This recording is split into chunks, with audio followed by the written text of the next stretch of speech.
स्वागत है आपका राजस्थान समाचार में। मैं हूं आपके साथ जूही सिंह और बढ़ते खबरों की ओर। राजस्थान में शनिवार को बीजेपी को अपना नया चीफ मिल गया है। बीजेपी प्रदेश मुख्यालय पर नव मनोनीत प्रदेशाध्यक्ष मदन राठौड़ की ताजपोशी हुई। राठौड़ बीजेपी कार्यालय में मुख्यमंत्री भजनलाल शर्मा, राजस्थान की ओर से प्रभारी विजया राहटकर समेत कई वरिष्ठ नेताओं और मंत्रियों की मौजूदगी में अपना पदभार ग्रहण किया। इधर राठौड़ के नए बीजेपी चीफ बनने के बाद अब सियासी गलियारों में संगठन में बड़े बदलाव होने की कयास लगाए जा रहे हैं। निवर्तमान अध्यक्ष सीपी जोशी की ओर से बीते दिनों अपने इस्तीफा देने की घोषणा की गई और इस घोषणा के बाद पार्टी ने प्रदेश अध्यक्ष के रूप में मदन राठौड़ को मनोनीत किया। राठौड़ राजस्थान से राज्यसभा सांसद भी हैं। बहुत अच्छे काम किए, लेकिन उन सब से मैं सीख लूंगा, उन सब का पूरा उपयोग करूंगा, उन सब के भी साथ में बैठ करके और उनके राय लेकर के आप सबको सुन करके और ऊपर के सबके विश्वास को कायम करने का काम मैं निश्चित रूप से करूंगा। मैंने आपसे पहले भी कहा था, हिम्मत करके मैंने कुछ शब्द आपके सामने बोले। ये मेरे सामने विराजमान है बहुत आदरणीय मंत्रिमंडल के सदस्यगण, मुझे माफ करना, कुछ गलती हो गई है। हमारे कार्यकर्ता, वरिष्ठ कार्यकर्ता बहुत इधर भी खड़े हैं, इधर भी खड़े हैं। मैं फिर से आप सबका बहुत बहुत आभार व्यक्त करूंगा।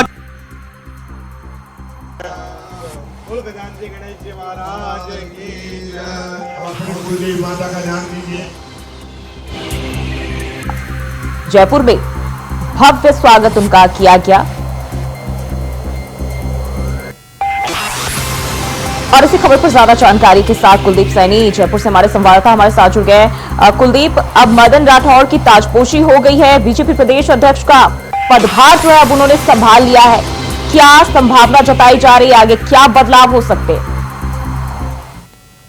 देखिए, मुख्यमंत्री भजनलाल शर्मा का दिल्ली दौरा, सीपी जोशी को इस्तीफा देने की पूरी कवायद और आज जो इतिहास के पन्नों में भारतीय जनता पार्टी के एक व्यक्ति के तौर पर लिखी गई है, क्योंकि हमने देखा कि अक्सर जब जो प्रदेश अध्यक्ष बदले जाते हैं, एक सामान्य कार्यक्रम रखकर उससे इतिशीघ्र कर ली जाती है, लेकिन ये बड़ा कार्यक्रम इसलिए रखा गया क्योंकि भारतीय जनता पार्टी में जो लोकसभा चुनाव में डैमेज देखने को मिला, उसमें एकजुटता को दिखाने के प्रयास इसमें किए गए हैं। अक्सर हमने देखा कि विधानसभा का सत्र चला, जहां पर पूर्व मुख्यमंत्री वसुंधरा राजे उस सदन से बाहर रही और पार्टी के तमाम जो बड़े कार्यक्रम रहते हैं, अक्सर हमने देखा कि जो अंतरकलह भाजपा पार्टी में वो खास तौर पर देखी गई थी। लेकिन अब जैसे ही मदन राठौड़ का नाम सामने आया है, तो ये कहा जा सकता है कि एक राजनेता के तौर पर उनकी कई सारी जिम्मेदारियां हैं और जैसे ही पूर्व मुख्यमंत्री वसुंधरा राजे इस कार्यक्रम में शामिल हुई, तो ये माना जा रहा था कि इस कार्यक्रम के कई मायने निकाले जा सकते हैं, क्योंकि उपचुनाव नजदीक है और उपचुनाव में भारतीय जनता पार्टी को ये संदेश आलाकमान से मिला था कि ये पूरा जो कार्यक्रम है वो संगठन और पार्टी की मजबूती इस कार्यक्रम में दिखाई दे, और यही हुआ। और बीजेपी कार्यालय के सामने एक बड़ा डोम लगाया गया और उसके अंदर तकरीबन हजारों की संख्या में कार्यकर्ता और क्योंकि तमाम विधानसभा सत्र चल रहा है और सारे विधायक अभी जयपुर में ही मौजूद है, इसमें तमाम मंत्रिमंडल के विधायक कार्यकर्ता मौजूद रहे और खुद सीपी जोशी जो पूर्व प्रदेश अध्यक्ष भारतीय जनता पार्टी के, वो भी शामिल हुए। उन्होंने खुद पार्टी कार्यालय पर जाकर अपने नाम की प्लेट हटाई। उसके बाद जब उनका मदन राठौड़ को पदभार ग्रहण करवाया गया, तो खुद मुख्यमंत्री ने उन्हें मिठाई खिलाकर अपनी सीट ग्रहण करवाई और उनके साथ जब हमने देखा तस्वीरों में डिप्टी सीएम नजर आई और साथ ही वसुंधरा राजे खुद वहां मौके पर रही और उनके जो भाषण में आज इस तरीके के शब्द इस्तेमाल किए गए कि बहुत सारे लोग यहाँ पर विफल हुए हैं और पद का मद लोगों को दूर कर देता है, और इस तरीके की जब बात के मंच से उन्होंने पार्टी के कार्यकर्ताओं को संबोधित की, तो कहीं ना कहीं इस पार्टी के लिए एक नया जोश कहा जा सकता है, क्योंकि किरोड़ी लाल जी बिल्कुल। बहुत बहुत शुक्रिया कुलदीप तमाम जानकारी के लिए। और वही जनता जल योजना सहायक पंप चालकों ने वेतन बढ़ोतरी एवं स्थायीकरण को लेकर पीएचईडी विभाग के कार्यालय के सामने धरना प्रदर्शन किया। जनता जल योजना सहायक पंप संचालक संगठन सिरोही द्वारा जलदाय विभाग कार्यालय के सामने धरना प्रदर्शन कर अपनी मांगों को राजस्थान सरकार की मुख्यमंत्री भजनलाल शर्मा तक पहुंचाने का काम किया गया। जनता जल कर्मचारियों ने बताया कि सहायक जनता जल योजना पीएचईडी विभाग 1994 से आज दिनांक तक ग्रामीण क्षेत्र में जनता की प्यास बुझाने के लिए पानी सप्लाई का कार्य कर रहे हैं। हमें कार्य करते हुए लगभग 20 से 25 वर्ष होने के बाद भी वेतन पीएचईडी विभाग की ओर से अर्धकुशल श्रेणी के अनुसार 26 दिन के 6,734 रुपए ही मिलते हैं, जबकि कार्य हमें पूरे महीने यानी कि 30 से 31 दिन तक करवाया जाता है।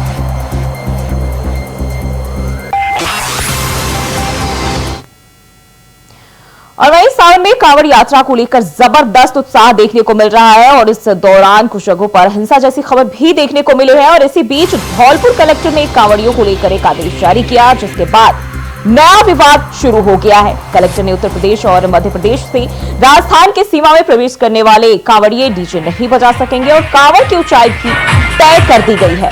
इसके साथ ही जिला कलेक्टर श्रीनिधि बीटी के आदेशों का बजरंग दल ने विरोध करना शुरू कर दिया। यात्रा के दौरान कोई भी कांवड़िया अपने साथ हॉकी स्टिक, तलवार, नुकीले भाले, बेसबॉल, लाठी डंडे इत्यादि साथ नहीं रखें और इस यात्रा के समय मादक पदार्थों का सेवन भी नहीं करना होगा और कांवड़ की ऊंचाई 7 फीट रखनी होगी। रेलगाड़ी और अन्य वाहनों की छतों पर यात्रा नहीं करना होगा। पुलों से छलांग लगाकर स्नान करने पर भी पूरी तरह से पाबंदी होगी।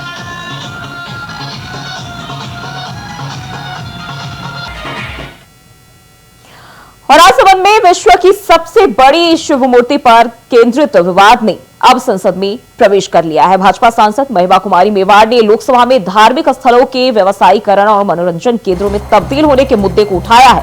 सांसद ने अपने संसदीय क्षेत्र में स्थित विशाल शिव मूर्ति का उदाहरण देते हुए कहा कि इस मूर्ति में लिफ्ट के माध्यम से जूते चप्पल पहनकर प्रवेश करने से जो है धार्मिक भावनाओं को ठेस पहुंचती है। उन्होंने केंद्र और राज्य सरकार से अनुरोध किया है कि इस तरह के धार्मिक स्थलों को उनकी पवित्रता बनाए रखते हुए विकसित किया जाए। सांसद मेवाड़ ने अपने भाषण में धार्मिक प्रखंड और धार्मिक स्थलों के व्यवसायीकरण के बढ़ते चलन पर गहरी चिंता व्यक्त की। उन्होंने कहा कि धार्मिक स्थल लोगों की आस्था का केंद्र होते हैं और इनकी पवित्रता को बनाए रखना हम सभी की जिम्मेदारी है। सांसद के सवाल ने धार्मिक स्थलों के विकास और उनके संरक्षण पर एक बार फिर से बहस छेड़ दी है और यह देखना दिलचस्प होगा कि केंद्र और राज्य सरकार इस मुद्दे पर क्या कदम उठाती है।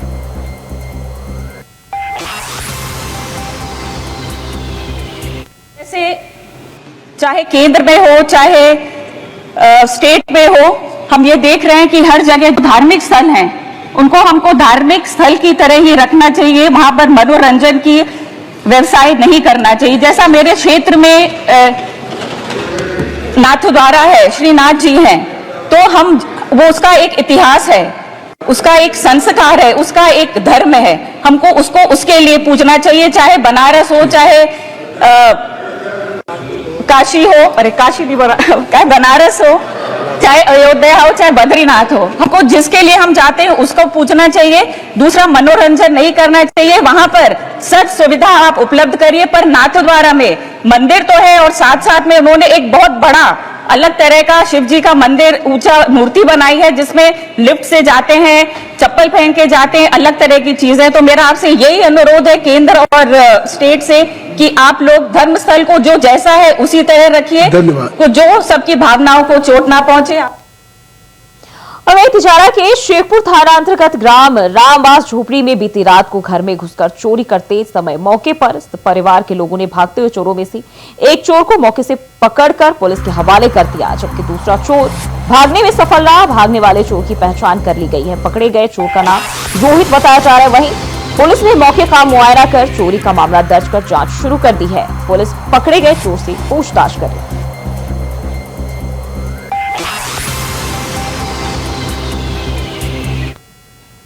और बढ़ते आगे, राजस्थान के कोटा मेडिकल कॉलेज में सुरक्षा गार्डों पर हमले का मामला सामने आया है और इस मामले में सुपर स्पेशलिटी अस्पताल में घुसकर बाहर प्रतिबंधित गुटखा और सिगरेट रखने को लेकर 4 लोगों ने अस्पताल के सुरक्षा गार्डों पर चाकुओं से वार करने की घटना सामने आई। इस हमले में सुरक्षा गार्डों को गंभीर हालत में मेडिकल कॉलेज की इमरजेंसी में भर्ती कराया गया, जहां सभी का इलाज जारी है। अस्पताल में हुए इस हमले की सूचना मिलने पर महावीर नगर पुलिस भी मौके पर पहुंची और हमलावरों के खिलाफ मामला दर्ज किया। इसके साथ ही अस्पताल अधीक्षक डॉक्टर नीलेश जैन भी घायल गार्ड का हालचाल जानने अस्पताल पहुंचे। फिलहाल घायल गार्डों में से एक रामकरण की हालत गंभीर बनी हुई है।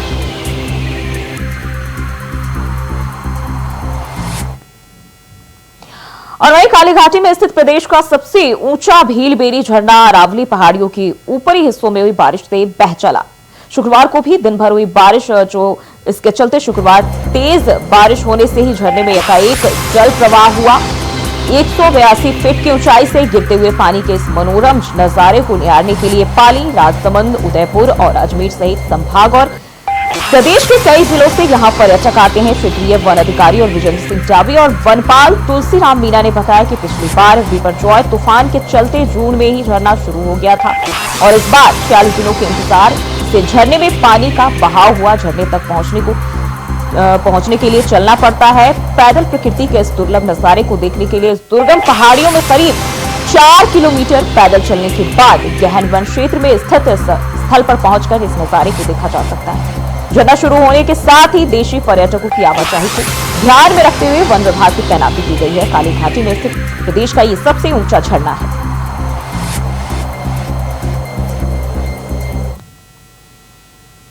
और वहीं टोंक शहर से गुजरने वाले नेशनल हाईवे और स्टेट हाईवे पर हादसे को रोकने के दावे कागजी साबित हो रहे हैं। हाईवे पर सड़क सुरक्षा नियमों की जमकर धज्जियां उड़ाई जा रही हैं। हाईवे पर रोजाना 1-2 एक्सीडेंट की खबर सामने आती है। बावजूद इसके NHAI और परिवहन विभाग के अधिकारी कोई कार्रवाई नहीं करते हैं। जिले भर के हाईवे पर आवारा जानवरों का जमावड़ा लगा रहता है और ऐसे में हाईवे से गुजरने वाले तेज रफ्तार वाहन इन जानवरों की चपेट में आ जाते हैं और NHAI और परिवहन विभाग को संयुक्त अभियान चलाने की जरूरत है। जबकि पिछले दिनों सड़क सुरक्षा के नाम पर लाखों रुपए खर्च किए गए, लेकिन धरातल पर सच्चाई कुछ और ही नजर आ रही है। जबकि दूसरी ओर हाईवे कंपनियों द्वारा मनमर्जी का टोल वसूली किया जा रहा है, लेकिन सुरक्षा के नाम पर सिर्फ खाना पूर्ति हो रही है।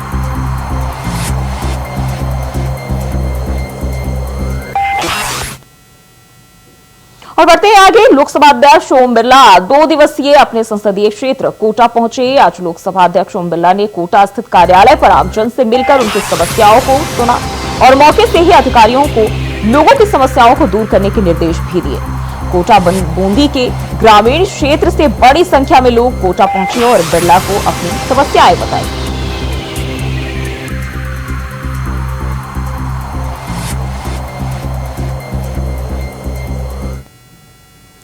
हमारे भंवरगढ़ थाना क्षेत्र के कोटा शिवपुरी नेशनल हाईवे 27 पर रात को भीषण सड़क हादसा हो गया, जिसके बाद मौके पर 4 लोगों की मौत हो गई, जबकि 6 लोग गंभीर रूप से घायल हो गए। सूचना पर भंवरगढ़ पुलिस मौके पर पहुंची और घायलों को अस्पताल पहुंचाया। वहीं एम्बुलेंस की मदद से गंभीर घायलों को जिला अस्पताल रेफर कर दिया गया, जहां उनका उपचार वो जारी है। पुलिस मामले की जांच पड़ताल में जुट गई है।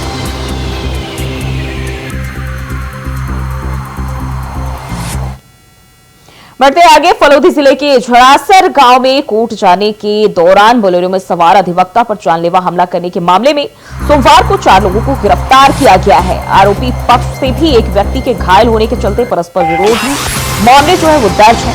वहीं अतिरिक्त पुलिस अधीक्षक विक्रम सिंह भाटी ने बताया कि झड़ासर निवासी अधिवक्ता कृष्णा राम गट 19 जुलाई को बोलेरो में कोर्ट जा रहे थे और रास्ते में आरोपियों से विवाद हो गया, जिसके चलते अधिवक्ता पर जानलेवा हमला कर दिया गया था। अधिवक्ता की पत्नी भंवरी ने बाप थाने में FIR दर्ज करवाई थी और जांच और तलाश के बाद 4 लोगों को गिरफ्तार किया गया। आरोपी अधिवक्ता दूर के रिश्तेदार बताए जाते हैं। गौरतलब है कि अधिवक्ताओं के विरोध के चलते IG रेंज विकास कुमार ने मामले की जांच ASP विक्रम सिंह को सौंपी है और जांच में जानलेवा हमले की धारा जोड़ी गई है। कोर्ट जा रहे अधिवक्ता पर यह जानलेवा हमला करने का मामला सामने आया।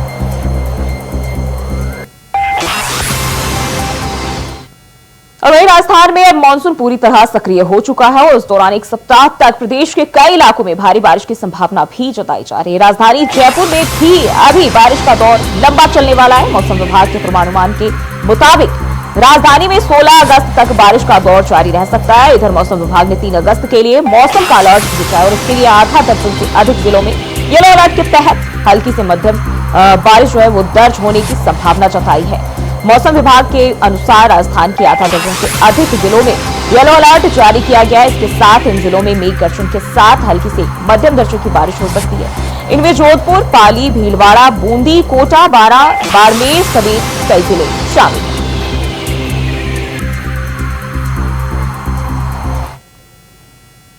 और जोधपुरिया धाम देव धाम पर त्रिवेणी संगम पर स्थित मानसी बांध वो छलक उठा, जहां 6 से अधिक ऊंचाई से पानी की निकासी की जा रही है। बांध के गेट नंबर 1, 2, 5 को करीब 1.5 फीट तक खोल दिया गया है, जिससे किसानों में खुशी की लहर दौड़ गई है।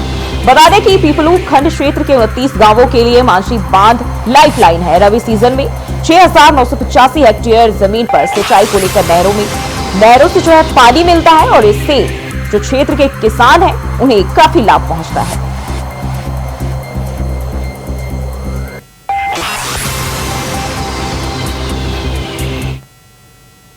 और रुकते हैं एक छोटे से ब्रेक के लिए, फौरन हाजिर होते हैं।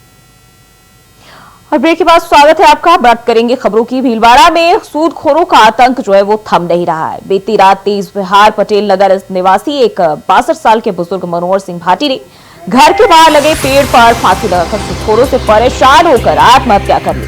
वहीं अब बेटे ने न्याय की गुहार लगाई है। मृतक के बेटे ने बताया कि मेरे पिताजी ने 2 लोगों से 1.5 लाख रुपए उधार ले रखा था और 150,000 और दूसरे से 1 लाख, और उनका ब्याज भी समय से दे रहे थे, लेकिन वे दोनों मेरे पिता को लगातार परेशान कर रहे थे और जलील कर रहे थे। पैसों के लिए मेरे पिताजी को गाली गलौज और जान से मारने की धमकियां भी देते थे।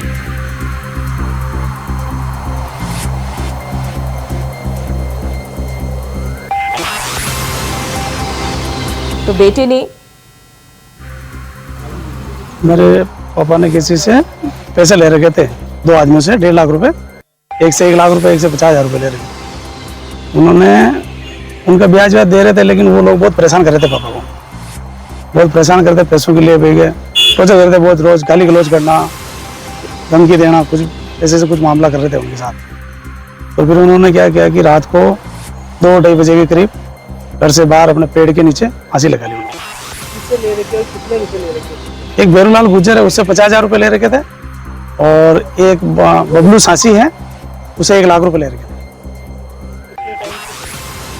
ये मतलब महीने 1.5 महीने से बहुत ज्यादा परेशान कर रहे थे, महीने 2 महीने से बहुत ज्यादा ही परेशान कर रहे थे।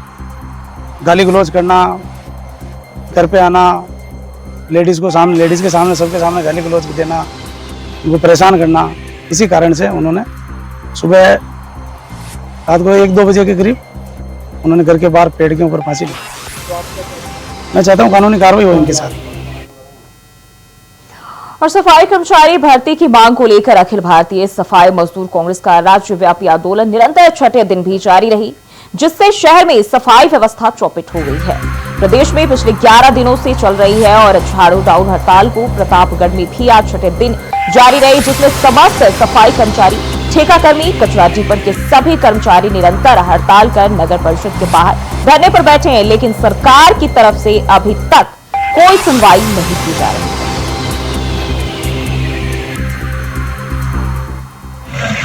अध्यक्ष अखिल भारतीय सफाई मजदूर कांग्रेस आज 6ठा दिन है। पूरे प्रतापगढ़ शहर के सफाई कर्मचारी झाड़ू डाउन हड़ताल पर बैठे हैं, लेकिन सरकार द्वारा अभी तक हमारी मांगों को नहीं सुना जा रहा है। जहाँ की विधानसभा नेता प्रतिपक्ष टीकाराम जजूली और करीब 25 विधायकों ने वाल्मीकि समाज की वाजिब मांग को विधानसभा में ध्वनित मत से पारित करा दिया है, उसके बाद भी सरकार का कोई रवैया स्पष्ट नहीं हो पा रहा है। हम आप न्यूज चैनल के माध्यम से कहना चाहते हैं सरकार से कि हमारी वाजिब मांगों को तुरंत सुना जाए और परंपरागत रूप से जो वाल्मीकि समाज के व्यक्ति है उनको 100% वाल्मीकि समाज की भर्ती में, सफाई कर्मचारी भर्ती में प्राथमिकता दी जाए। और 2012 और 2018 के कोर्ट केस जिनके। राजस्थान समाचार में फिलहाल के लिए बस इतना ही। खबरों के लिए बने रहे इंडिया वॉइस के साथ।